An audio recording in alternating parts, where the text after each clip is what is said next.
এইটো ক'বলৈ গ'লেতো লাজে লাগে, যিহেতু তেওঁলোকে শাসনত আছে।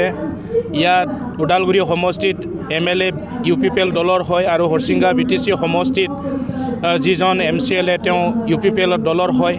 গতিকে তেওঁলোকে আমাৰ এই হৰিচিংগা অঞ্চলৰ উন্নয়নৰ কাৰণে কাম কৰিব লাগিছিল। আৰু যি ৰাজনীতিক দলে নহওক, যিসকল শাসনত থাকে তেওঁলোকৰ দায়িত্ব হ'ল উন্নয়ন কৰা। কিন্তু আমাৰ হৰিচিংগা সমষ্টিত তেনেকুৱা আমি বিশেষ উল্লেখনীয় ডেভেলপমেণ্ট আমি দেখিবলৈ সক্ষম হোৱা নাই। ফেইলাৰ মানে ৰাইজে তেওঁলোকৰ ওচৰত নাযায়ে। কিবা এটা সহায়ৰ কাৰণে তেওঁলোকৰ ওচৰত যদি যোৱা যায়, তথাপিও তেওঁলোকে ভালকৈ ব্যৱহাৰ নকৰে। কিন্তু আমাৰ আজি পাৱাৰ নাই, ক্ষমতা নাই, তথাপিও আমাৰ ওচৰত মানুহবিলাকে আহি আমাৰ পৰা এডভাইচ লয় আৰু আমি পাৰা ক্ষেত্ৰত ৰাইজক যিখিনি পাৰোঁ আমি সহায় কৰোঁ।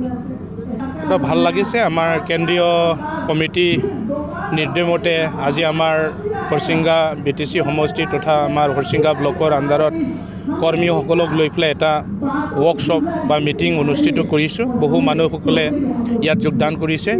বিশেষকৈ যিসকল অন্য ৰাজনৈতিক দলত আছিলে তেওঁলোকে আজি আমাৰ দলত আমাৰ প্ৰতি আস্থা ৰাখি পেলাই 60জন নতুনকৈ আমাৰ BPF ৰাজনৈতিক দলত যোগদান কৰিছে। এইটো আমি ভাল লাগিছোঁ। আৰু অনাগত দিনসমূহত আৰু এটা আমাৰ ইয়াতে ডাঙৰ এটা জইনিং প্ৰগ্ৰাম হ'ব। তাতে নাই বুলিও 500জন আমি জইনিং কৰাবৰ কাৰণে কাম কৰি আছোঁ।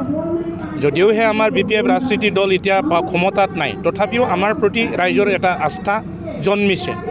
বৰ্তমান UPPL আৰু BJP এই দুটা ৰাজনীতিক দলে BTC শাসন কৰি আছে, তথাপিও তেওঁলোকৰ ওপৰত আস্থা নাই ৰাইজৰ।